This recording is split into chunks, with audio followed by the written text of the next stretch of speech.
सभी पत्रकार, छायाकार बंधुओं और इलेक्ट्रॉनिक मीडिया के हमारे दोस्तों का मैं विशेष प्रेस वार्ता में मुख्यमंत्री महोदय जी की तरफ से बहुत बहुत स्वागत करता हूं।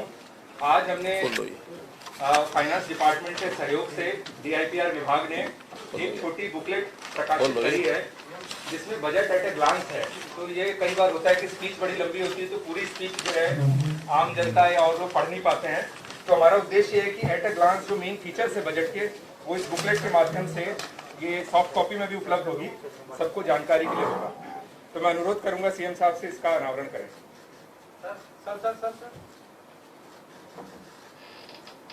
चलिए, धन्यवाद।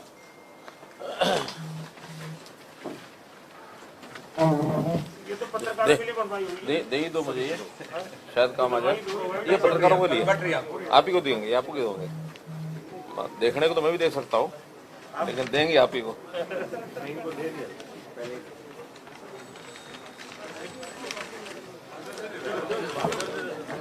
ये मेरे पास ये कॉपी है। अब 100% होगा। काफी कॉपीज है, सबको मिल जाएंगी।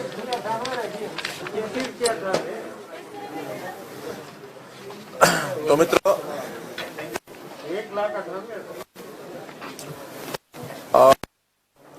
5 तारीख को ये बजट सत्र शुरू था। राज्यपाल महोदय ने अपना अभिभाषण दिया, जिसका 10 तारीख को 9 तारीख को उसका उत्तर दिया था। लगभग 1.25 घंटा वो था। 10 तारीख को फिर जब अविश्वास प्रस्ताव के समय 1.5 घंटा वो दिया था, और अभी आज भाषण में 2.5 घंटे आज हुए हैं, 2 घंटे 40 मिनट। तो अभी बोलो प्रेस कॉन्फ्रेंस कितने घंटे चलानी है? बस ये तो आप उठ के ना जाना। नहीं, मैं नहीं जाता, आज बोलो। सारे सवाल खत्म हो जाए तब चले जाना।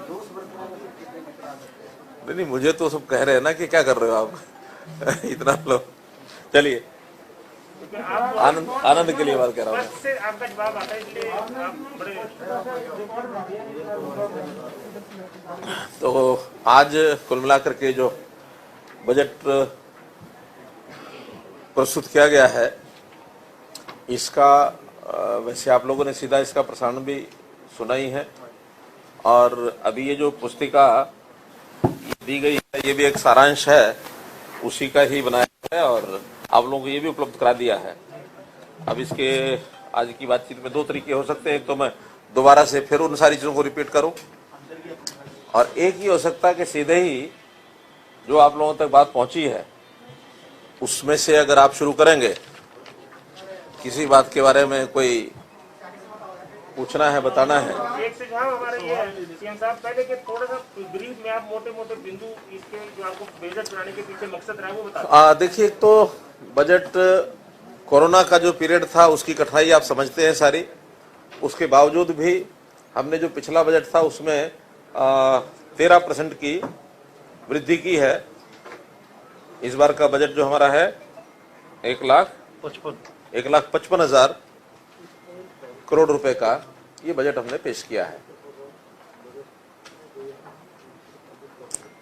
और इसमें जो फिस्कल डेफिसिट होता है वो 3% की पहले सीमा रखी होती है। बीच में कभी कभी ज़्यादा भी जाता रहा होगा, लेकिन हमने उस फिस्कल डेफिसिट को भी बढ़ने नहीं दिया है। बावजूद इसके कि हमारे रेवेन्यू भी कुछ ना कुछ कम हुए हैं, फिर भी इतने कम नहीं हुए जितने शुरू में एक अपेक्षा की जा रही थी कि 17,000 करोड़ रुपया रेवेन्यू कम हो गया। लेकिन अक्टूबर के बाद बढ़ना शुरू हुआ। अक्टूबर, नवंबर, दिसंबर, जनवरी, फरवरी, इसमें लगभग 10-11 हज़ार करोड़ रुपया रिकवर भी हो गया है। मतलब मार्च मिला करके 11,000 करोड़ कवर हो जाएगा, तो 5-1 हज़ार करोड़ रुपया उसका लॉस रहेगा। लेकिन कुछ खर्चे भी हमारे कम हुए, और कुछ हमने सारी चीज़ों को सुधारा है, जिसमें से 8,500 कितना 85 करोड़ 8,500 जो हमको एक्स्ट्रा लोन लेने की एक सहूलत थी, जो पिछली बार डेट हमने प्रपोज किया था, उसमें से इतना हमने नहीं लिया। केंद्र सरकार ने एक नया प्रावधान दिया है कि इस बार उस लोन को आप आगे के लिए भी अपने जो प्रोजेक्ट्स हैं अगले साल में उसका उपयोग कर सकते हैं। पहले क्या होता था कि जितने बजट की प्रावधान शुरू में कर दिए जाते थे, बाद में किसी भी नए प्रोजेक्ट को शुरू करने के लिए उसको अगले रिवाइज्ड बजट में ही, एस्टीमेट्स में ही लाया जाता था। लेकिन अभी एक क्वेश्चन हमारे पास ये इस अकाउंट के माध्यम से हो गया 8,500 करोड़ का, कि हम कोई भी नया प्रोजेक्ट किसी भी विभाग का बिना, मैं जहां तक समझाऊं आप बता देना सेक्रेटरी साहब, बिना रिवाइज्ड एस्टीमेट में जाने के 8,500 करोड़ का एक क्वेश्चन हमारे पास आ गया है, और इस 8,500 करोड़ के कोई भी चीज बिना रिवाइज्ड बजट के जाने के उसको सरकार द्वारा कराया जा सकता है और बाद में पोस्ट फैक्टो उसको विधानसभा में लाया जा सकता है। क्यों, यही है ना?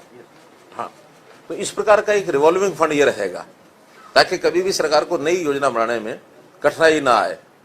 और लॉन्ग टर्म जो बजट होते हैं उस लॉन्ग टर्म बजट में भी पहले साल तो जितना लग गया, अगले 2 सालों में 3 साल का 5 साल का बजट है, तो अगले सालों में उसके ऊपर जो बजट आता है, कई बार वो बजट के एस्टिमेट बदल जाते हैं, बढ़ जाता है, तो उस साल के बजट पर असर न पड़े, ऐसी कोई आवश्यकता होगी तो भी इस रिजर्व फंड में से निकाल करके उसमें लगाया जा सकेगा। तो एक बहुत बड़ी सुविधा बजट की ये बनी है। मोटी मोटी जो योजनाएं हमने जिसको ये कहना चाहिए कुछ तो ऐसा हर वर्ष ही करना होता है, कुछ जो पहली बार हमने किया है उसके अंदर मुख्यमंत्री अंत्योदय परिवार उत्थान योजना, इसमें जैसा परिवार पहचान पत्र की हम बार बार बात कर रहे हैं, पहले तो कोई भी योजना होती थी हम अनाउंस करते थे, जनता में से जिनको डिमांड करनी होती थी वो आके डिमांड करते थे। अब ऐसा नहीं होगा, बल्कि हम हर एक परिवार की पहचान करेंगे और उसमें लोएस्ट इनकम ग्रुप का कौन व्यक्ति है ये सरकार अपने आप ढूंढेगी कि ये है यानी कम आयु आय के परिवार, तो उनको कैसे आर्थिक स्थिति कैसे संवारी जाए, उनका उत्थान यानी परिवार के उत्थान को ध्यान में रखते हुए कौन कौन सी विभाग की स्कीमें हैं जो उनके लिए उपयोगी हो सकती हैं, ये हम योजना बनाएंगे ताकि उस परिवार को जो लोवेस्ट वन है उसको कैसे उस लोवेस्ट वाली कैटेगरी से ऊपर करके सबके साथ मिलाया जा सके। अभी 1 लाख परिवार का टारगेट रखा है हमने, 1 अप्रैल से ये योजना लागू होगी और शीघ्र सभी विभागों का लाभ उसको मिले और उनको व्यवसाय करने के नाते उनको सक्षम बनाया जाए या कोई आर्थिक सहायता करके उनको काम करने के नाते योग्य बनाया जाए ताकि वो अपनी इनकम 1 लाख रुपए से ऊपर कर सके। प्रारंभ में 1 लाख का टारगेट है, जब 1-1 लाख बढ़ते चले जाएंगे तो अंतोगत्वा 1,80,000 तक उनको सबको ले जाने की बात है। 2025 तक सब परिवार 1,80,000 की आय से ऊपर चले जाएं, ऐसी अभी हमारी बड़ी सोच है। लेकिन विजन अभी ये है, लेकिन योजना अभी 1 साल की बनाई है, अगले साल की योजना बनाएंगे। वृद्धावस्था पेंशन आपको बताया 2500 रुपया कर दी है। हर खेत किसान के नाते जो चीजें हमने की हैं कि पहले तो एक गांव में सैंपल कुछ थोड़े स्थानों का लिया जाता था जो सॉइल हेल्थ कार्ड का, बड़े चंक का, अब हर खेत का सैंपल उसकी टेस्टिंग करा करके मेरी फसल मेरा ब्यौरा में जोड़ा जाएगा। उस टेस्टिंग के लिए लैब्स तो बनेगी ही, साथ में स्कूल और कॉलेज जहाँ साइंस के विद्यार्थी हैं वहाँ भी हर जगह लैब होगी, मिनी लैब, और जिसमें आवश्यक टेस्ट जितना मिट्टी का है हर एकड़ का वो उसका लिया जाएगा और मेरी फसल मेरा ब्यौरा में डाला जाएगा। वैज्ञानिक जो है उसमें अनुशंसा करेंगे, रिकमेंड करेंगे कि इस खेत में ये चीजें बोने से लाभ होगा। फिर किसान उन्हीं में से कोई बोए, प्रायोरिटी वाइज होंगी, उन्हीं में से किसान किसी चीज की फसल बोता है तो उसको लाभ ज्यादा होगा, ये एक उनको सहूलत देंगे। इसी के अंदर अर्न वाली यू लर्न का मतलब उन विद्यार्थी जो कॉलेज में पढ़ते हैं, स्कूल में पढ़ते हैं, साइंस के विद्यार्थी, तो उनको साथ में कुछ का हर एक टेस्ट का एक पैसा भी उनको मिलेगा, वो भी उनका लाभ हो जाएगा। FPOs फार्मर्स प्रोड्यूसर्स ऑर्गेनाइजेशंस 500 बनाने का पहला लक्ष्य था, अब और 500 बढ़ाएंगे तो 1000 अब 31 मार्च तक होंगी। कंप्रेस्ड बायोगैस सेंटर्स और कंप्रेस्ड बायोमास प्लांट, ताकि पराली वाली जो समस्या है उसको हम कैसे खत्म कर सकें, उसका ईंधन उसमें काम आएगा।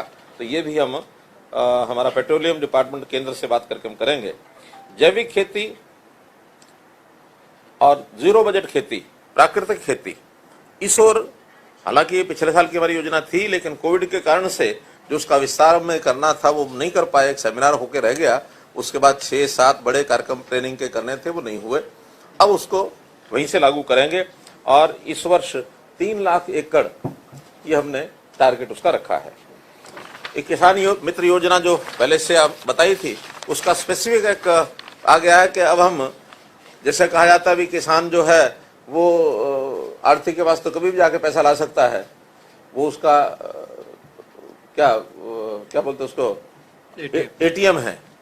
तो वो एटीएम केवल कहने के लिए होता है। हमने प्रत्यक्ष 1000 एटीएम किसानों के लिए ये गांव-गांव में, बड़े गांव में या कुछ गांव के समूह में स्थापित करेंगे। और उन एटीएम को कैसे चलाना है, सबसे पहला काम किसान मित्रों को यही दिया है। लेकिन अंतोगत्वा किसान मित्र जो है, हर किसान की आर्थिक तौर पर उसका मैनेजमेंट, वित्तीय मैनेजमेंट क्या होगा और वित्तीय संस्थाओं के साथ कैसे वो डील करे, क्योंकि सबसे बड़ी कठिनाई किसान की ये है कि उसको यही ध्यान में नहीं आता मुझे कितना पैसा ले लेना चाहिए, कितना कहाँ उपयोग करना चाहिए। और कहीं ना कहीं सरकारी पैसे का उसके साथ उसकी कंसर्न नहीं बना रहता कि मुझे ये पैसा वापस करना है। उसको लगता है मैंने एक बार ले लिया तो शायद मेरे ही पास रहेगा, इसको मुझे देना नहीं है। बल्कि ये एक लेन देन की प्रक्रिया में एक स्वस्थ सिस्टम बने तो किसान मित्रों का उपयोग इस नाते से हम कराएंगे। फिर भंडारण के नाते से कई योजनाएं बताई गई हैं।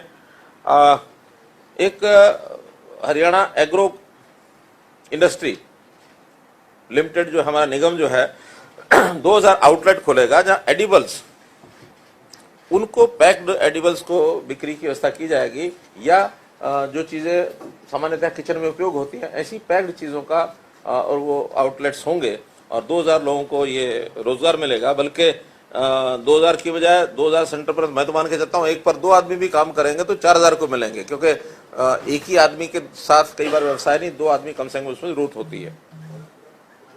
एक बड़ी महत्वाकांक्षी जो हमारी योजना है, हमने जो आज कही है, वो है कि द्विवार्षिक जल प्रबंधन योजना।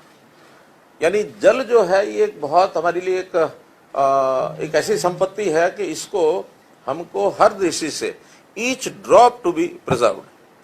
अगर हमें भगवान ने एक बूंद भी दी तो वेस्ट ना चली जाए, वो हम अपने पास रखें। हमारे पास रिजर्वायर जो है, बहुत बड़ा रिजर्वायर है पानी को रखने का, और वो है अर्थ, जमीन। कि हम उस पानी को जमीन के अंदर भी रिचार्जिंग ज्यादा हो, पानी कम से कम निकाला जाए, इसके लिए तालाब अथॉरिटी हमने बनाई है, वाटर अथॉरिटी हमने बनाई है। जो नए डैम जितने उत्तराखंड और हिमाचल के वहां से पहाड़ों से उतरने वाले हैं उनकी योजनाएं बन गई हैं। एसवाइल पर भी हम काम कर रहे हैं। और हमारे यहाँ लोकल अपनी जो बरसात है उस बरसात को भी हम कैसे रिजर्वायर छोटे छोटे बना करके कैसे कर सकते हैं, और जो बोरवेल हैं उनको कैसे ज्यादा लगाएं। एक बोरवेल की बात हमने कही है। धान की जो बात कही है कि पिछले साल 97,000 एकड़ धान लोगों ने कम लगाया, मैं उनकी बधाई देता हूँ, सराहना करता हूँ। अगले साल का 2 लाख एकड़ का हमने टारगेट रखा है। अपील करेंगे, ये अपील से ही है, कोई कानून नहीं है। अपील करेंगे, उनको सहायता देंगे, इंसेंटिव देंगे 7,000 रुपया एकड़ का, और जो चीजें इसके बदले में वो बुआई करेंगे उसकी खरीद की व्यवस्था करेंगे ताकि उनको बेचने में कठिनाई ना आए। छोटे छोटे डैम्स अरावली के साइड के, या एक जो हमारा त्रिकुंड बैराज है वहां एक बड़ा बांध होगा या डैम होगा या बैराज होगा, वो तो उसका जब आ जाएगी रिपोर्ट आ जाएगी तभी हम तय कर पाएंगे। लेकिन हमने सोचा कि एक डैम भी अगर वहां बनता है, चाहे छोटा ही डैम बने, बिजली भी उत्पादन होगी और बहुत बड़ा कैचमेंट एरिया जो तीनों लखवार और ये जो हमारा डैम है रेणुका, लखवार और किसाऊ, उसके बाद भी काफी बड़ा एरिया ऐसा जो कैचमेंट एरिया का पानी वो यमुना में से निकल करके और उन 2 महीने में बहुत बड़ी मात्रा में पानी चला जाता है। वहां भी पानी रुकेगा।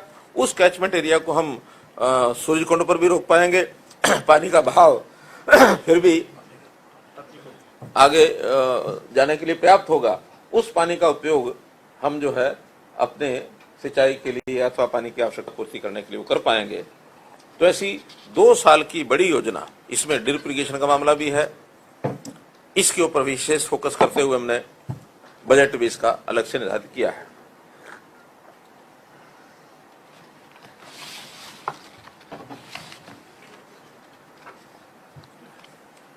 हेल्थ में भी हर एक जिला केंद्र पर जहां 100 बेड का अस्पताल है उसको एकदम 200 करेंगे।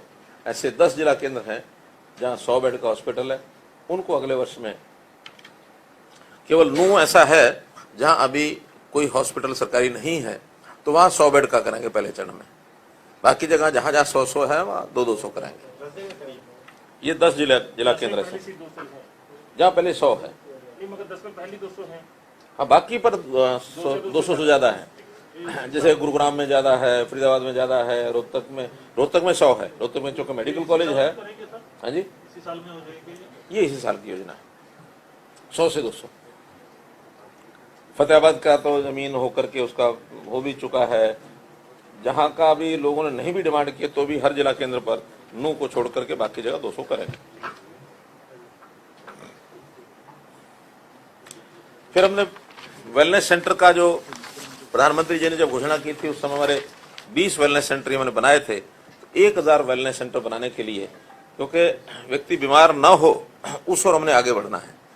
केवल हेल्थ सर्विसेज बढ़ाना ये उसका उपयोग नहीं है, बीमार ना हो ये उससे पहले क्या एक चरण है, फर्स्ट स्टेप यही है। उसके लिए अब गांव-गांव में जो योग का व्यायामशाला जो हमने बनाए हैं उनमें उसी स्थान पर एक वेलनेस सेंटर का भी प्रावधान करेंगे।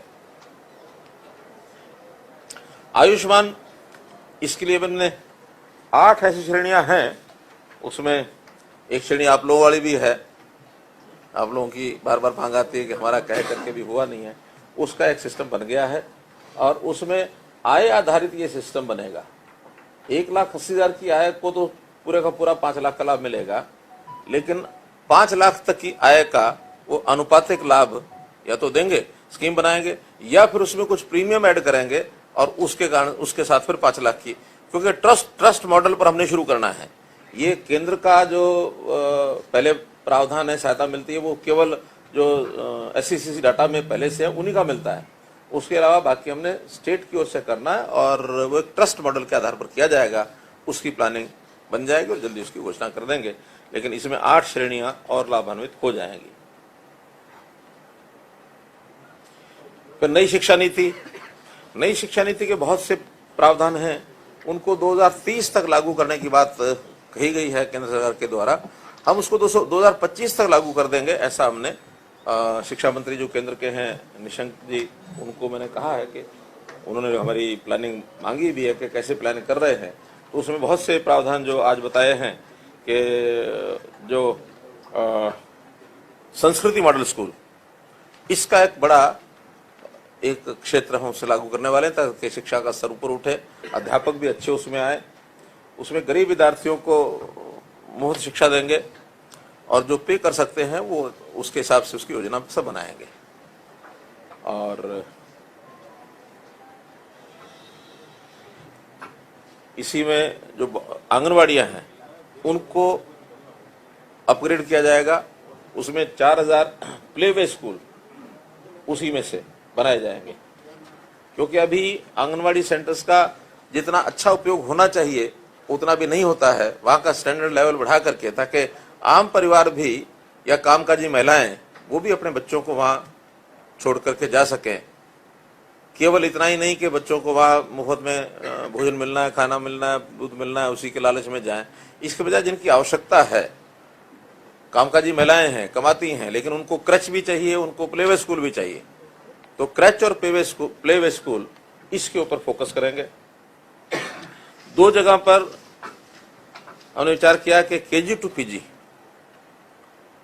इसका भी एक सिस्टम बहुत जगह पर चलता है, ये KG to PG, और एक निरंतरता उनकी शिक्षा में, उनके प्रशिक्षण में, स्किलिंग में, रोजगार प्राप्त करने में एक उनको सुविधा होती है। तो 2 यूनिवर्सिटीज को हमने सोचा है कि कुरुक्षेत्र यूनिवर्सिटी और रोहतक यूनिवर्सिटी, उसमें KG to PG का एक प्रयोग शुरू करेंगे। एलुमनाई सिस्टम, एलुमनाई की उत्सव, उनकी मीटिंग्स, पूर्व छात्र उत्सव, हर संस्थान के साथ इतने सालों के जो पढ़े हुए लोग हैं वो आज बाहर कहीं ना कहीं अच्छे पोजीशन पर, अच्छे स्थान पर पहुंच जाते हैं। किसी भी स्थान पर पहुंचे, कम से कम पढ़ाई के समय जिनका एक लेवल था उस लेवल पर भी आकर के मिलने जुलने से एक सौहार्दता, एक समरसता, एक आपसी भाईचारा वो बढ़ता है।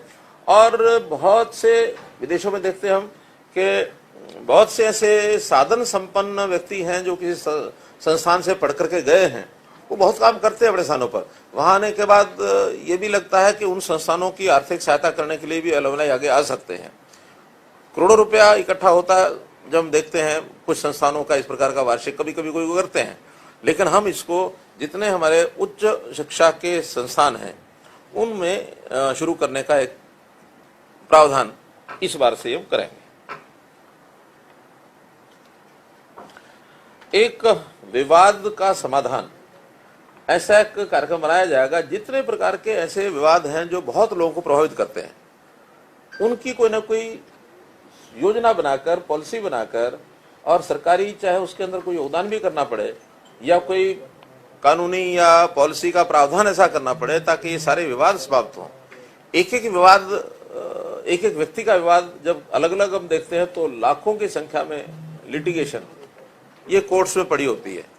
जैसे उदाहरण के लिए अभी हमने अनाउंसमेंट का एक कार्यक्रम चलाया, 60,000 से ऊपर लोगों का अनाउंसमेंट की राशि बाकी थी, जिस कारण से 3 साल पहले जब उनको नोटिस दिए गए 2016 में 15 में, तो विवाद खड़ा हो गया, इतना पैसा एकदम कैसे आ गया, क्योंकि कोर्ट्स ने जमीनों के ऊपर अनाउंसमेंट के निर्णय दे दिए। और प्रावधान ये है कि जो भी जमीन के ऊपर अनाउंसमेंट आएगी किसान को जो देनी पड़ेगी, वो सभी प्लॉट होल्डर्स को कंट्रीब्यूट करनी पड़ेगी। अब उसके अंदर प्रावधान थोड़ा डिपार्टमेंट के भी गलत थे कि कोर्ट के निर्णय के तुरंत बाद नोटिस नहीं देते थे, बल्कि जब किसान को देनी होती थी उस समय नोटिस देते थे। किसान को देने की जल्दी, लेने की भी जल्दी नहीं होती थी। 15% का इंटरेस्ट मिल रहा है किसान को, किसान सोचता जब लूंगा सरकार के घर में पड़ा है, और ये भी उनको नोटिस नहीं देते थे। जब हमने आकर के देखा कि इतना सारा मामला ये कब तक चलता रहेगा, पीढ़ी दर पीढ़ी चलता रहेगा, उन्होंने कहा एक साथ जितने कोर्ट के डिसीजन है सबको निकालो, सबके नोटिस दो। और जब सबके नोटिस दिए तब लोगों को ध्यान में आया कि इतना इतना पैसा हमें देना दे बनता है। तब ये विषय आया ध्यान में कि इसके एक मुश्त वन टाइम सेटलमेंट, फिर हमने एक बार वन टाइम सेटलमेंट की, फिर लास्ट टाइम सेटलमेंट की, अब तीसरा फुल एंड फाइनल सेटलमेंट के नाते से वो योजना दी है और वो 2 महीने के लिए कर रहे हैं। ऐसे ऐसे और भी कई जगह, HSADC का है, या कहीं कोई बिजली का है, या कहीं बैंकों के लोन का है। ऐसे जो समाधान करने के विषय हैं विद इन डिपार्टमेंट्स भी हैं। अभी पीछे एक आंकड़ा आया कि 650 करोड़ रुपया बिजली डिपार्टमेंट का बाकी सब डिपार्टमेंट की तरफ बकाया है, सरकार का सरकार में ही बकाया है। क्योंकि बिजली तो यूटिलिटी कंपनी है, उस कंपनी को तो पैसा चाहिए, तो उसका भी एक समाधान हमने कहा कि ठीक है, जो बाकी डिपार्टमेंट के बजट है उसमें से काट करके सीधा बिजली डिपार्टमेंट को दो ताकि खाते बंद हो जाए सब। तो ऐसे समाधान करने के लिए एक तो विशेष प्रयत्न करके इसको समाप्त करेंगे।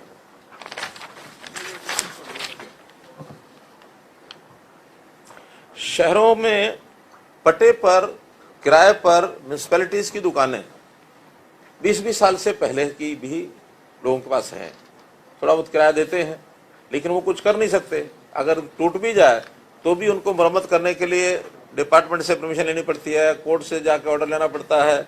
और पता है कि बाजार के बाजार हैं, खाली कभी होने नहीं हैं, और उतने किराए आते नहीं जो उससे कोई बहुत बड़ा रेवेन्यू इकट्ठा होता हो। तो हम योजना बना रहे हैं कि 20 साल पहले के जितने भी लोग कहते भी हैं इसका कीमत जो है वो ले लो ताकि हमारी मलकियत हो जाए।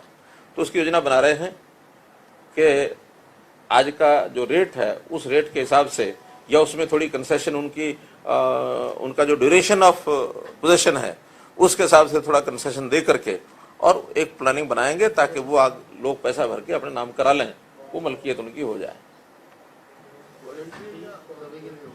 नहीं, हम योजना बनाएंगे, सामने वाला लेना चाहेगा तो लेगा, नहीं तो नहीं। योजना सबके लिए होगी, लेकिन ये विषय ऐसा है कि कोई पैसा देगा तो लेगा, नहीं देगा तो जैसे चल रहा चल रहा। नहीं, किराया क्यों रहेगा, फिर तो पूरा पैसा वो देंगे, वो मालिक हो जाएगा। ये कई हजार, 5-6 हजार दुकानें हैं म्यूनिसिपैलिटी की। ऐसा एक रफ काउंट है मेरे पास, हजारों दुकानें हैं ये। लेकिन सर ये अनाउंसमेंट वाला तो अभी भी कुछ बता रहे हैं, सॉफ्टवेयर की गड़बड़ी है, लोग उसमें भी अभी भी आउटस्टैंडिंग दिखा रहा है। जिन लोगों ने जमा कर दिया वन टाइम उनका भी आउटस्टैंडिंग निकल रहा है। नहीं वो तो देखेंगे, अगर वन टाइम जमा हो गया तो क्यों दिखाएगा। काफी आ रहा है साल। नहीं वो हमारे PSCM नहीं आए हैं, वो उनके जिम्मे है। बता देना हमें जी। हाँ, कोई बता रहे कि सॉफ्टवेयर में कोई गड़बड़ है तो उसको चेक करेंगे, कोई गड़बड़ नहीं होने देंगे। देखिए टेक्नोलॉजी में है, कोई अगर फॉल्ट है हो सकता है हो जाए, लेकिन उसको ठीक करना हमारा काम है, ठीक करेंगे। हम सुविधा के लिए कर रहे हैं लोगों के, कोई लोग हमारे अपने हैं, हम लोगों के लोग हमारे हैं। तो इसी प्रकार ग्रामीण क्षेत्र का जो हमने किया है, एक यूनिक काम किया। लाल डोरा इतने सालों से अंग्रेजों के टाइम से चल रहा है, उसको खत्म करने के लिए हमने एक योजना बनाई थी जो गांव करनाल का सिरसी गांव से, और वो इतनी प्रचलित हुई है कि उसको देश में लागू कर दिया प्रधानमंत्री जी ने, पूरे देश में। अभी हमारे यहाँ भी लगभग 5000 गांव का सर्वे हो चुका है और उनकी रजिस्ट्रेशन वगैरह सब हो रही है। अब एक दिन लगा करके उनको सबको उनकी रजिस्ट्रियां बंटवा देंगे। गांव जहां सहमत हो जाता है भी ये प्लॉट इनका है, उसकी नापतोल करके और उसको रजिस्ट्री दे देते हैं, ताकि आगे से वो रेवेन्यू रिकॉर्ड में आ जाए। अभी तक लाल डोरा के अंदर का किसी प्रॉपर्टी का कोई रिकॉर्ड नहीं है। ऐसे ही शहरों में मकान बहुत बन गए, कॉलोनियां बन गई, उसमें बहुत सी कॉलोनियां अभी भी अनऑथराइज्ड हैं। उन सबको एक ऑथराइज करने के लिए उनको क्या ऑथराइज क्या बोलते हैं, रेगुलराइज करने के लिए, नियमित रेगुलराइज करने के लिए हमने एक पोर्टल बना दिया है कि जिसने अपनी कॉलोनी करानी है रेगुलराइज, उसका कॉलोनी का नक्शा, कितने प्लॉट, कितने एरिया, कितने लोग, और उसका एक आने के बाद, डाटा आने के बाद हम उसकी पॉलिसी बनाएंगे कि जो एक डेवलपमेंट का खर्चा आना चाहिए, जो हमारे HSVP का या HSIDC का या और म्यूनिसिपल अर्बन लोकल बॉडीज अनुमान लगाएंगे भी इतना खर्चा आता है कॉलोनी में, सड़कों का, पानी की पाइप का, बिजली का, सीवरेज का, नालियों का, उस सारे खर्चे के हिसाब से तो शायद हम नहीं लेंगे, उससे कुछ कम लेंगे।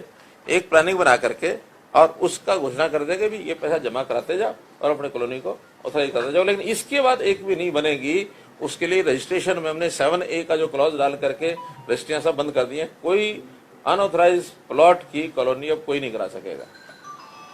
जिसका रेवेन्यू रिकॉर्ड में नाम पहले से है या तो वो करा सकेगा, या एग्रीकल्चर लैंड है तो एग्रीकल्चर रहेगी। एग्रीकल्चर लैंड को काट पीट करके और उसके प्लॉट बना के कोई नहीं करा सकेगा, उसके लिए उसको लाइसेंस लेना ही पड़ेगा। हमने उस लाइसेंस में बहुत कम लाइसेंस की एक योजना दे दी है, दीनदयाल आवास योजना, यानी जो सामान्य योजनाएं थी उससे भी बहुत कम रेट रख करके वो योजना दी है। आखिर तो किसी भी व्यक्ति को मकान तो ऐसी जगह बनाना चाहता है जहां उसको लगे कि हाँ रेगुलर है, सरकार की कोई समस्या नहीं आएगी, लेकिन लेता क्यों है, उसको सस्ता मिल जाता है, वो लालच में फंस जाता है, तो इसलिए वो रजिस्ट्री करा लेता है। अब रजिस्ट्रियां बंद हो गई हैं तो थोड़ा सा बच के चलेगा। इसमें समय दिया कि कब तक जो है उसका होना चाहिए रेवेन्यू कार्ड में, जो पहले बनेगा? अभी तो नहीं, अभी तो किसी भी कॉलोनी में जो भी कोई कराना चाहते हैं, जिसने बना ली, नई बनाने नहीं देंगे। जो बन गए हैं वो एक बार अप्लाई करेंगे। उसका पहले था कि 50% बने हुए हों वो अप्लाई करता है, हमने 50% की शर्त अभी खत्म कर दी है। चाहे 10% बने हैं तब भी बताओ। और हर एक संपत्ति, शहरी संपत्ति की एक ID ये बना रहे हैं, ताकि उस ID से उस संपत्ति का एक निश्चित हो जाए कि इसका ये साइज है, ये इसकी लोकेशन है, ये इसका मालिक है, और आगे चल करके जो रेवेन्यू है उसके साथ जुड़े हुए, प्रॉपर्टी टैक्स है, हाउस टैक्स जो भी है, वो सारा उसके हिसाब से ही कवर किया जाएगा। क्योंकि बहुत बड़ी प्रॉपर्टी ऐसी है जो या तो रजिस्टर्ड नहीं है, रजिस्टर्ड भी होती है तो उसमें बहुत तरह के नीचे खेल चलते हैं। रेवेन्यू जितना कमेटी को आना चाहिए म्यूनिसिपैलिटी को वो आता नहीं है। म्यूनिसिपैलिटीज और गांव सेल्फ डिपेंडेंट हो जाए, सेल्फ रिलायंट हो जाए, उनकी इनकम के साधन धीरे धीरे बढ़ा रहे हैं। जैसे 2% की स्टाम्प ड्यूटी पहले केवल शहरों में होती थी, हमने गांव में भी कर दी कि गांव में भी 2% का अगर स्टाम्प ड्यूटी हो तो 1% जिला परिषद पंचायत समितियों को और 1% गांव को, गांव ग्राम पंचायत को, जिस गांव के एरिया में है। और इसी प्रकार 2% इलेक्ट्रिसिटी चार्जेस, यानी जितना इलेक्ट्रिसिटी का बिल है उस पर अगर 100 रुपए का है तो सिर्फ 2 रुपए, 500 रुपए का है तो 10 रुपए, वो सारे उस ग्राम पंचायत को ही मिलेंगे। धीरे धीरे हमारे स्थानीय निकाय सिस्टम्स में उनकी आमदन बढ़े ताकि अपने पैरों पर अपने आप खड़े हों। स्टेट फाइनेंस कमीशन का पैसा हम देते हैं, सेंट्रल फाइनेंस कमीशन का पैसा भी आता है, वो एक निश्चित पैसा है, लेकिन इसके बाद भी वहां खर्चे जितने हैं उनको उतना खर्चे का आमदन है नहीं, तो फिर सारी चीजें सरकार कई बार कंट्रोल में रखती है। हमने कहा नहीं, हम धीरे धीरे स्वायत्तता मिलनी चाहिए उनको, क्योंकि 73वां 74वां जो संशोधन है पंचायती राज का, उसमें यही कहा गया है कि स्वायत्त संस्थाएं होनी चाहिए, और स्वायत्त संस्थाएं तब होंगी जब उनको आर्थिक आजादी मिलेगी, निर्णय करने की आजादी मिलेगी, काम की आजादी मिलेगी। तो धीरे धीरे जो ऐसे लेवल के काम है जो एक छोटी इकाई तक सीमित हैं, वो धीरे धीरे शिफ्ट करते जा रहे हैं, कोई जिला परिषद को, कोई पंचायत को, कोई गांव को, कोई नगर पालिका को, नगर निगम को। हर पर्ची लेके हमारे पास ना खड़े रहो, क्योंकि वहां भी चुनी हुई सरकार है, पार्षद है, पंच है, सरपंच है, सब कुछ है। बड़े शहरों का भी हमने उल्लेख किया है जिसके अंदर पूरा ध्यान दिया जा रहा है। गुरुग्राम की तरफ, गुरुग्राम की तरफ पहले ही है, लेकिन smart city, global smart city एक अलग से वहां सिटी बन रही है। और ऐसे ही हिसार, क्योंकि एयरपोर्ट बड़ा बन रहा है तो उस पर भी ध्यान है। गुरुग्राम, ये अपना पंचकुला को भी जैसे पिछले बार बताया था कि हमने उसके चार्जेस बहुत कम कर दिए हैं, तो अब थोड़ा उधर भी लोग बढ़ने लगे हैं। कुरुक्षेत्र, दिव्य कुरुक्षेत्र के नाम से, क्योंकि सांस्कृतिक नगरी है, तो उसका स्थान भी देश और दुनिया में नाम कुरुक्षेत्र का काफी है, तो उसको भी थोड़ा आगे बढ़ाएं। ऐसी अलग अलग शहरों को अलग अलग स्वरूप में आगे खड़ा करने की योजना सब बनेगी। महिलाओं का पुलिस में संख्या बल बढ़ाया जाए, टारगेट रखा हमने 15%, अभी 8.5 या 9% से थोड़ा कम है, 8 पॉइंट समथिंग। मोटे मोटे ये विषय थे, और मुख्य रूप से जैसा मैंने कहा कि शिक्षा, स्वास्थ्य, सुरक्षा, स्वाभिमान और स्वावलंबन, ये 5 एस है हमारे, कि इसके ऊपर सारी चीज हमारी केंद्रित रहेगी कि आदमी अपने पैरों पर खड़ा हो। शिक्षा, स्वास्थ्य, सुरक्षा, स्वावलंबन और स्वाभिमान। इस बजट में कोई नया कर है क्या? एज सच कोई नहीं है, तो कोई डेफिसिट भी है? वो जितना नॉर्मल होता है पिछली बार की तरह उसी प्रकार से है। हमने अपने सिस्टम को पारदर्शी बनाया है, संसाधन उसमें से बचाए हैं, फोकस जो है वो बदला है। फोकस में लोगों का सामाजिक जीवन कैसे सुधरे और गरीब परिवार जो हैं उनका कैसे आर्थिक स्तर ऊंचा हो। मंत्री जी, सब मेजर एलोकेशन किस सेक्टर में किया आपने? हाईएस्ट एलोकेशन जरा बनाया है ना हमने। हम आपके शेयर वो चार्ट शेयर सारे सेक्टर का पुराना है एलोकेशन, नया परसेंटेज नहीं निकाला, ये निकाला है, परसेंटेज के साथ। ये है। हाँ, ये परसेंटेज ऑफ टोटल ये है। सबसे ज्यादा 15,000 करोड़ एजुकेशन में, सॉरी 18,410 करोड़ एजुकेशन। 18,410, पिछली बार था 15,629, यही ना? ये और ये कंपेयर, और कितने परसेंट बढ़ा, ये है क्या उसमें? रेवेन्यू डेफिसिट का भी फिगर देते हैं। सर कर्ज कितना बढ़ा आपकी बारी जो टोटल? और ये बढ़ोतरी है 17.8, और सबसे ज्यादा जो बढ़ा है वो agriculture, horticulture, animal husbandry, fishery और कॉर्पोरेशन, ये 6,110 किया है, पिछली बार था 5,092, ये 20.9% बढ़ा है। हाँ जी, सेक्टर में हाँ, हेल्थ सेक्टर बोलिए खट्टर साहब जी।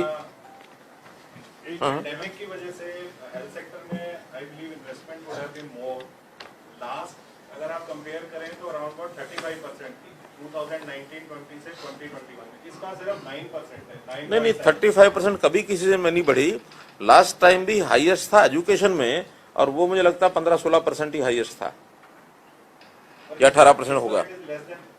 नहीं 17%, हेल्थ सेक्टर 17%। नहीं, मैं आपको पढ़ के नहीं, देखिए हेल्थ केवल हेल्थ का 14, फैमिली वेलफेयर का 27, मेडिकल एजुकेशन का 24, आयुष का 17, फूड एंड ड्रग एडमिशन कोई ज्यादा बजट नहीं है, लेकिन तो भी परसेंटेज में ज्यादा बैठे कोई बात नहीं, लेकिन इन टोटल का ESI का सब मिला करके 17.5 एज ए पूरा सेक्टर पूरा सेक्टर जो है हेल्थ सेक्टर, ये 17.5% इंक्रीज है। But last year it was higher. नहीं, मुझे नहीं लगता। Your budget speech says so. Last year is 6,243 crore. Talking about percentage, 23% your budget document says. Speech says last year. You pull out the last year. Although it's quite possible that sir एक जो हमने budget and class देखा है, if you take percentage, then you are taking the previous year as the base. Yeah.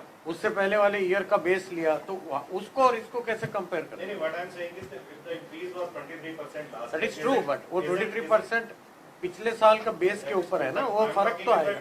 Context of pandemic. When you have a pandemic going on. True, आप absolute figure देखो ना, absolute figure तो काफी बड़ा है, हर जगह बड़ा है। अब जैसा हेल्थ सेक्टर है, साल की स्पीच है।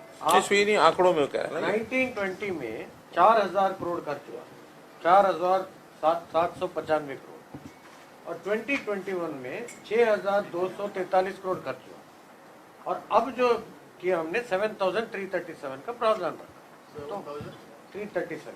But that includes 349 of sports. Sports नहीं है उसमें, स्पोर्ट्स नहीं है इसमें भाई। स्पोर्ट्स इसमें नहीं है।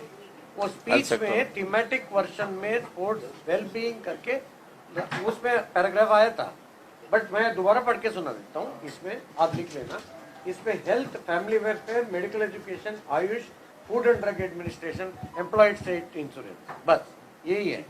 और ये जोड़ लगा के ये बैठता है 7,337 इस बार। इसमें स्पोर्ट्स नहीं है। That is a typographical error.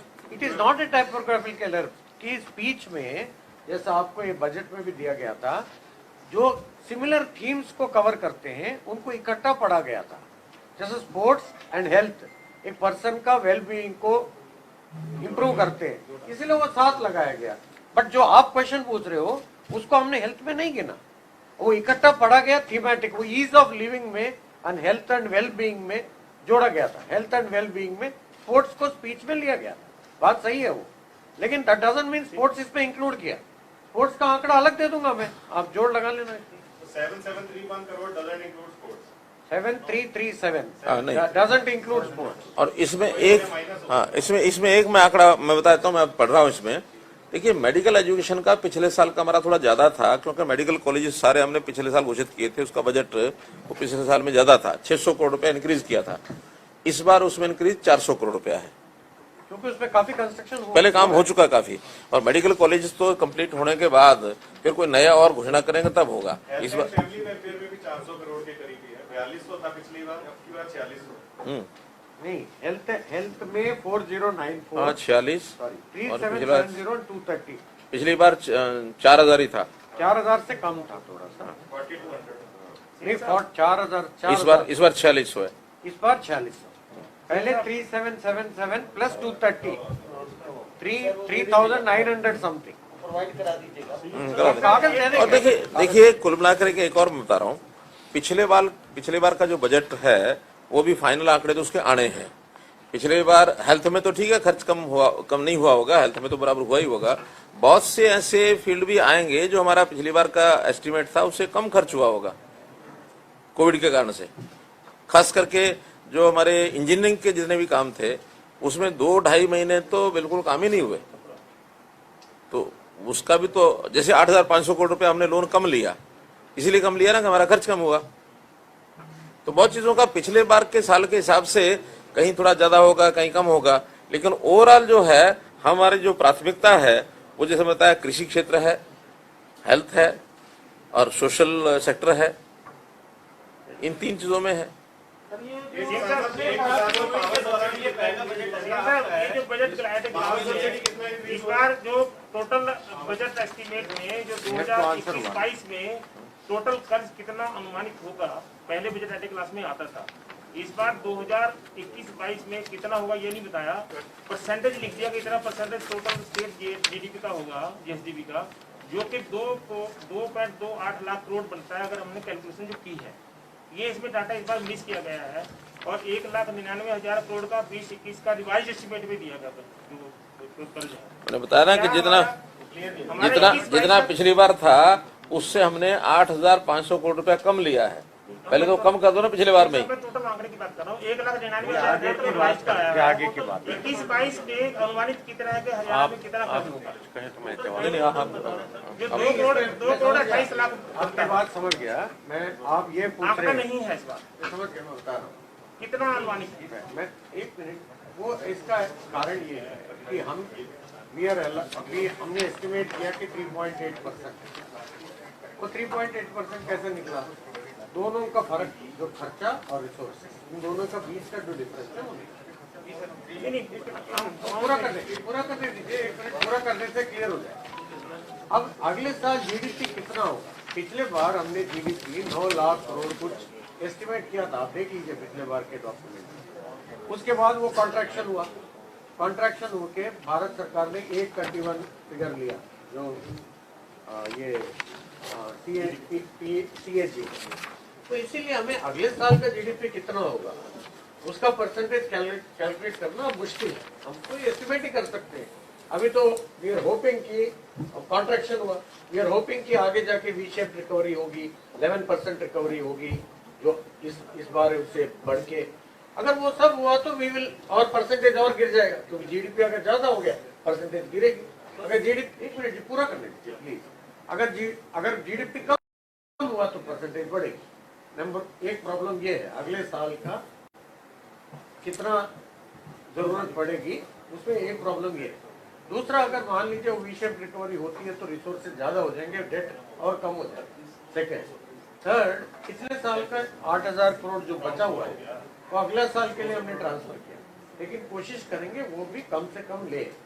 वो उसके ऊपर भी डिपेंड करता है टोटल कितना आएगा। अगर मान लो आप इस साल का लेके चलो, इस साल 30,000 लिया, 30,000 करोड़ लिया, जैसे सीएम साहब ने भी बीच में कहा, बट वो जो एक्चुअल बोरोइंग होता है वो नेट होता है। दैट मींस कैपिटल रीपे कितना किया आपने पुराने लोन और नया लोन कितना, तो वो दोनों मिला के हमें 15,000 करोड़ निकल पाता है। क्योंकि इस बार हमने काफी ज्यादा मात्रा में पिछला लोन रिपे किया। पिछला लोन जो रिपे किया हमने करीब 27,000 करोड़, वो फिगर आपको दे दूंगा, 2021 27,000 करोड़ वापस भी किया। पिछले साल का प्रोक्योरमेंट, क्योंकि पिछले साल प्रोक्योरमेंट अप्रैल 1 के बाद भी, अगर आपको याद हो, पिछले साल ऐसा नहीं हुआ कि मार्च 31 को प्रोक्योरमेंट खत्म हुई। काफी ज्यादा प्रोक्योरमेंट हुआ था पिछले बार, पहली बार गेहूं का बहुत ज्यादा प्रोक्योरमेंट हुआ, तो उसका हमें CCL लेना पड़ा, किसानों का पेमेंट किया, वो रिपे किया। वो सारा रिपेमेंट की वजह से इस बार रिपेमेंट ज्यादा हुआ और फाइनल आंकड़ा में 199 पे जाके टिका।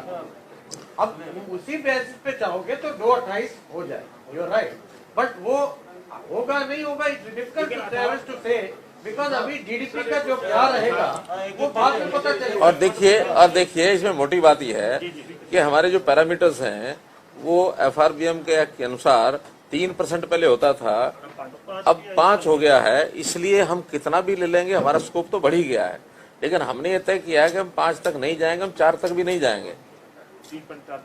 हाँ, कोशिश कर रहे, हम 4 तक नहीं जाएंगे। अब ये डिपेंड करता है, जैसे बताया कि वी शेप इकोनॉमी कितनी रिवाइव करती है। अगर इकोनॉमी रिवाइव अच्छी कर जाती है तो हम बिल्कुल ही कम लेंगे। रिवाइव किसी कारण से नहीं करती, उसका इफेक्ट अगर आगे बढ़ता है तो थोड़ा लोन ज्यादा लेना पड़ेगा, लेकिन अल्टीमेटली जो हमारा बजट है उसका खर्चा तो हमको करना ही है। हमारे पास कुशन जो है वो लोन का ही होता है, और तो वो कुशन है नहीं। रेवेन्यू रिसीट्स जैसे हैं लास्ट ईयर काफी डाउन रही हैं, इस साल उसका प्रभाव देखने को मिलेगा या मतलब ठीक आएंगे? हम अपने हिसाब से उसको वापस कवर कर चुके हैं। जैसे मैंने बताया कि सितंबर तक डाउन जा रहे थे, अक्टूबर ऑनवर्ड्स आगे बढ़ गए हैं, लेकिन टोटल साल का भी 5,000 करोड़ कम है। फिर भी हमें अगले साल का जो 13% का इंक्रीज हमने किया है, उतना इंक्रीज हमको रिसीव्ड भी बढ़ाना पड़ेगा। 5,000 करोड़ ये कम करना है। 13% जो है वो 1,55,000 इस बार घोषित किया, पिछली बार 1,35,000 था, 20,000 करोड़ वो है, 20 और 5 पिछला कम है, 25,000 करोड़ पे हमको अपना रेवेन्यू बढ़ाना है। अगर रेवेन्यू बढ़ गया फिर तो हम डेट तो उतना ही लेंगे। अगर ये रेवेन्यू पूरा 25,000 करोड़ नहीं बढ़ा तो आखिर अल्टीमेटली खर्च करने के लिए कहां से लाएंगे? Will have to go to debt side. ज्यादा भी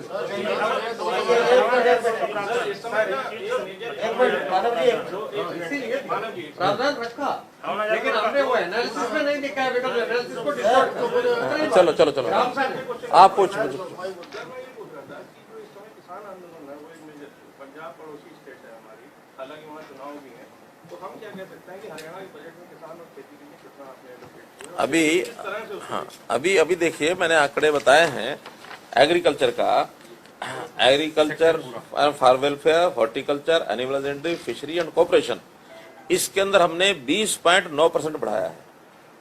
जो पहले 5052 करोड़ रुपया था टोटल आरई में, ये हो गया 6110 करोड़, यानी 1100 करोड़ रुपया हिसाब से बढ़ा है।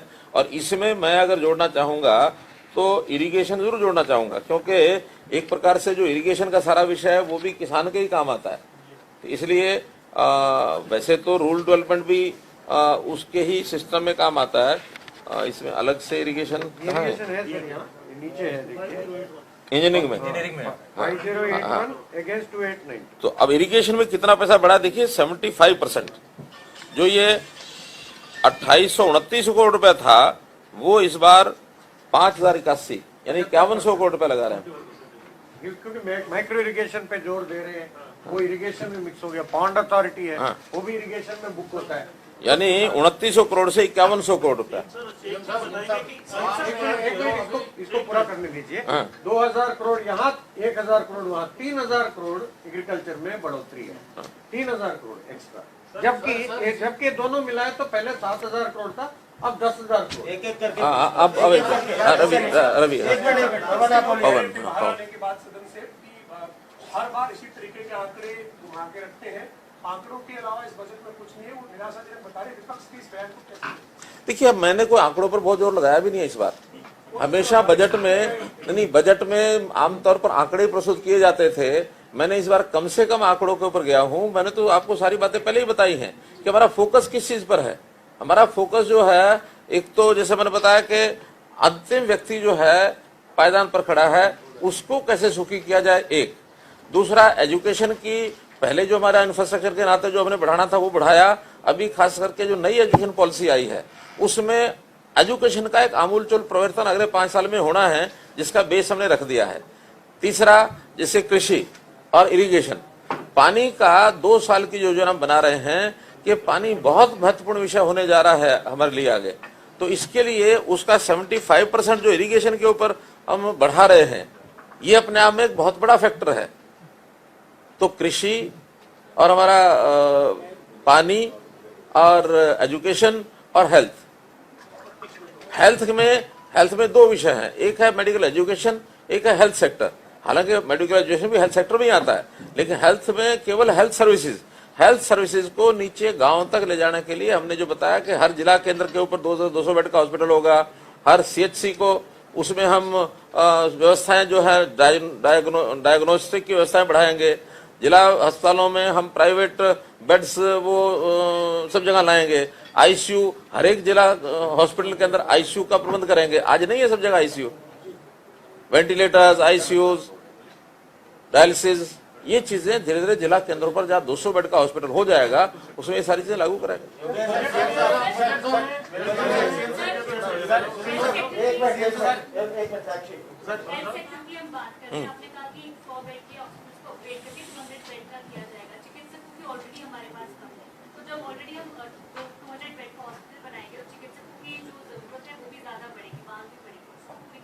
मैंने बताया कि हम 900 कितने डॉक्टर्स का, मैंने बताया कि तुमने डॉक्टर्स की नई पोस्ट हम क्रिएट कर रहे हैं। कितने लिखे हैं? नहीं, अभी डॉक्टर्स की पोस्ट हम और बढ़ा रहे हैं। 900 डॉक्टर्स को लिखा है हमने। बजट में बेरोजगारी के लिए जो बात आई, प्राइवेट सेक्टर की जो बात की, सरकारी का है कि कितने जो भर्ती करनी है? देखिए, सरकारी जो हमारा रेगुलर चल रहा है, हर साल हमारे 12 से 15,000 लोग रिटायर होते हैं, वो तो करने ही करने होते हैं। इन एडिशन पिछला जो बैकलॉग है या जो नौकरियां जहां हमें आवश्यकता है, क्योंकि बहुत बड़ी संख्या में आज आउटसोर्सिंग के लोग भी लगे हुए हैं। लगभग 80,000 से 1 लाख लोग आज आउटसोर्सिंग के लगे हुए हैं। अब ये पिछली कमियां चलती आ रही हैं कि जिन लोगों ने आउटसोर्सिंग पर लगा दी है सैंक्शन पोस्ट के अगेंस्ट, आज उनको हटाना भी बड़ा आसान होता नहीं है। तो फेजेज में हम सरकारी नौकरी में पक्के लोग लगाएंगे, लेकिन जैसे पिछले 5 साल में हमने 80,000 लोग लगाए हैं, मैं पूरे आज 1 साल की तो नहीं बता सकता क्योंकि रेगुलर प्रोसेस चलता ही है कि आने वाले 5 साल में हम 80,000 के बजाय 1 लाख लोग सरकारी नौकरियों भर्ती जरूर कराएं।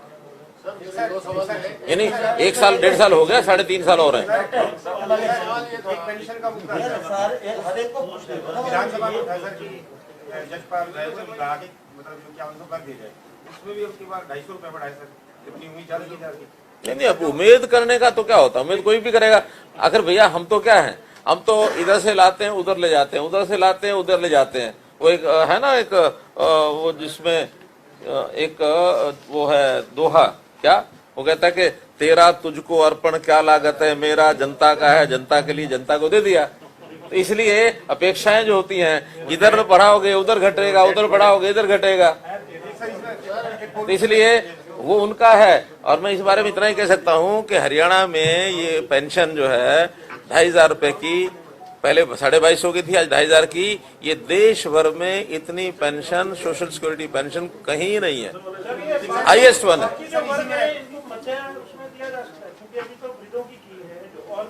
नहीं, वो समकक्ष है, जैसे दिव्यांग है जो उस लेवल के होते हैं ना, विधवा दिव्यांग, वो एक ही चलता है, वो एक ही सबकी, जिसकी 2250 थी उनकी सबकी 2500।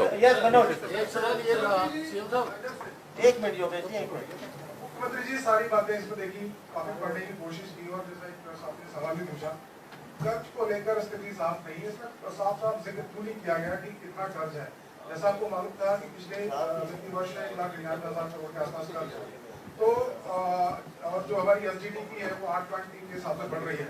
ये तो सरकार ये कहती है कि 25% आप कर्ज ले सकते हैं। नहीं, अब 32.6 हो गया। नहीं 32 पॉइंट उसको इस कोविड के कारण से 15। देखिए पहली बात तो ये है कि हमने जो निर्णय करने होते हैं वो निर्णय करने होते हैं काम के लिए। काम में कितना पैसा हम खर्च करेंगे वो हमने सारा कर दिया। अब आएगा कहां से ये हमारे हाथ में नहीं होता है। हमने इतना ही कहा है कि हम अपना कोशिश करके ज्यादा रेवेन्यू इकट्ठा करेंगे और ज्यादा रेवेन्यू जहां की लीकेज है उसको बंद करेंगे, और उसमें जो ग्रामीण क्षेत्र का, शहरी क्षेत्र का प्रावधान हमने जो कुछ बढ़ाया है वो बता दिया आपको। इसके बाद जितनी रिसीट होगी, जितना कम पड़ेगा वो हम उसके डेट के सारे उसको लेंगे। डेट का हमारा स्कोप इतना है कि उस स्कोप को मैं आपको कह दूं कि इतना सारा हम ले लेंगे, आप इसी फिगर को कहेंगे लो जी लो इतना कर्ज हो गया। हमारे पास डेट का स्कोप है अप टू 5% ऑफ GDP और हम आज अभी 3% के अंदर हैं। ये तो कोविड में सारे देश के लोगों ने कहा कि इस डेट की सीमा बढ़ाओ, 5% करो, 5% करो। RBI ने और फाइनेंस कमीशन ने मिल करके और वो 5% कर दिया। मैं कहता हूं 5% बहुत ज्यादा हो गया है, इतना किसी स्टेट को लेना भी नहीं चाहिए। हम तो नहीं लेंगे, हम अपने आप को 4 से नीचे रखेंगे, लेकिन it depends on our economy, कैसे वो दोबारा से V शेप में ऊपर उठ के आती है। बिकॉज ये झटका लगा हमारा पिछले साल में से कोई दो मत नहीं है कि हमारी इकोनॉमी को झटका लगा। और आज भी हम एकदम इसको श्योरिटी से नहीं कह सकते कि whether we have come out of corona और नॉट। अभी पिछले 4 दिन से, बल्कि कल का आंकड़ा इतना भयंकर है कि हरियाणा की कोविड की फिगर कल दिल्ली से भी ज्यादा, first day in the 1 year, कल हमारी फिगर दिल्ली से ज्यादा 400 कुछ हो गई। और मुझे तो कष्ट इस बात का और ज्यादा हुआ कि उसमें टॉप पर कल करनाल था। और करनाल में भी क्यों हुआ, वो भी एक स्कूल के विद्यार्थी, कुंजपुरा स्कूल का जो है सैनिक स्कूल, वहां के विद्यार्थियों में एक चीज फैली। हालांकि हॉस्टल में रहते हैं, सब करते हैं, उसको क्वारंटाइन भी कर दिया। वहीं कल 80 बच्चे कोरोना इफेक्टेड निकल आए।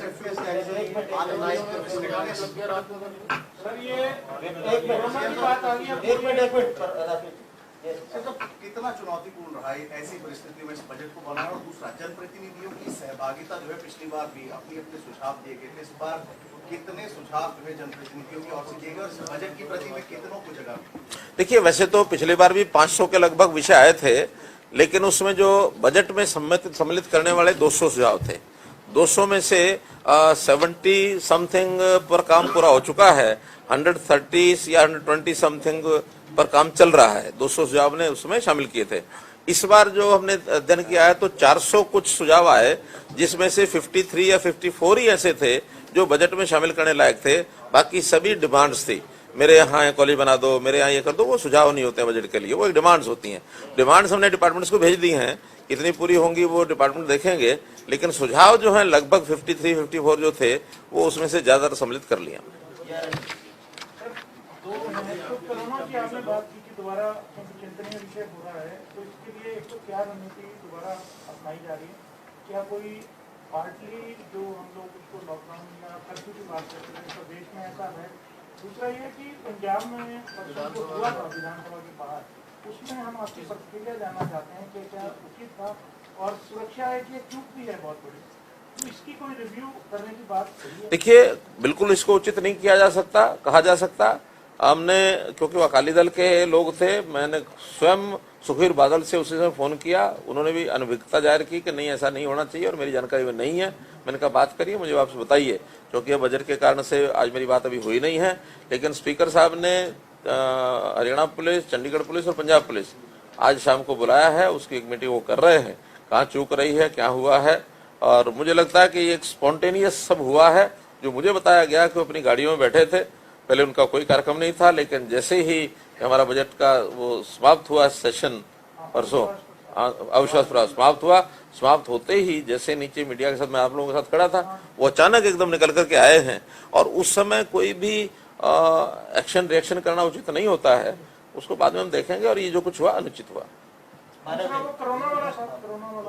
क्या रणनीति है उससे निपटने की? देखिए, कोरोना एक बार हमने अपनी मीटिंग की है, एक जो हमारा ग्रुप बना हुआ है इसके लिए, मीटिंग करने के बाद जो सावधानियां बरतने का विषय था वो सबको बताया कि सब, चाहे यूएलबी है, हेल्थ डिपार्टमेंट है अथवा होम डिपार्टमेंट है, जितने भी हैं सब अपने अपने तरीके से सब कर रहे हैं।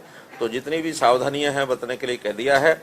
और इसमें अभी इतना ज्यादा पैनिक वाला विषय तो नहीं है कि जिस कारण से हम ये करें। जैसे मैं बताया, कल भले 400 संख्या थी, लेकिन 80 बच्चे एक स्कूल में आ गए। आज हमने कहा कि करनाल के, एक बार करनाल जिले को ही देख लेंगे कि सभी स्कूल, उनके सब बच्चों के टेस्ट कराना चाहिए।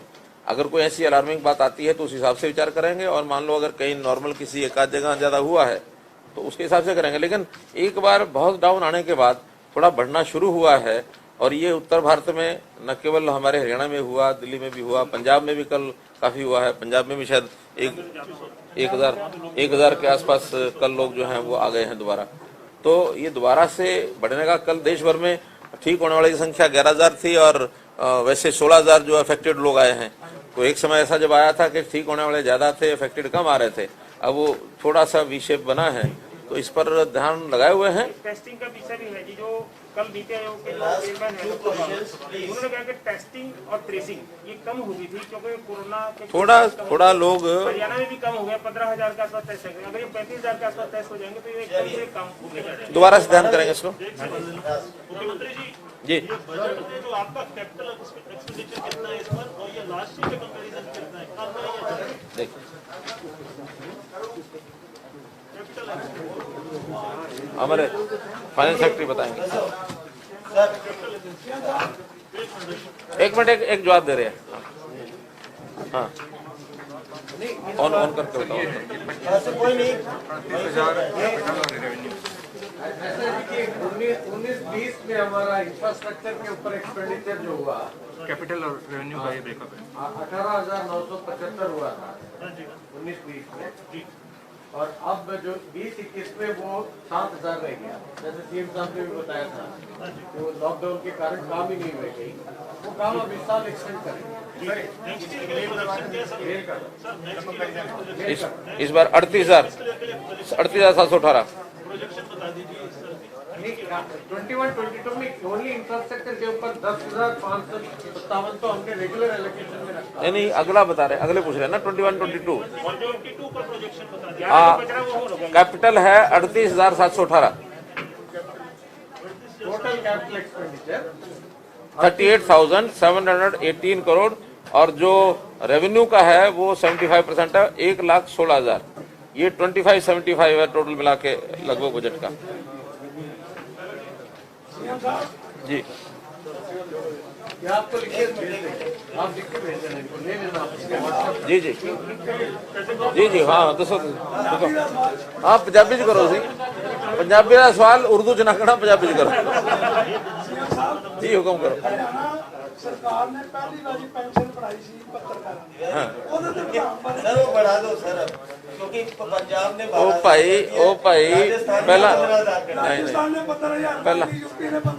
पहला पहला तुसी ओ ले लो अपना आयुष्मान वाला फिर बाकी बात करांगे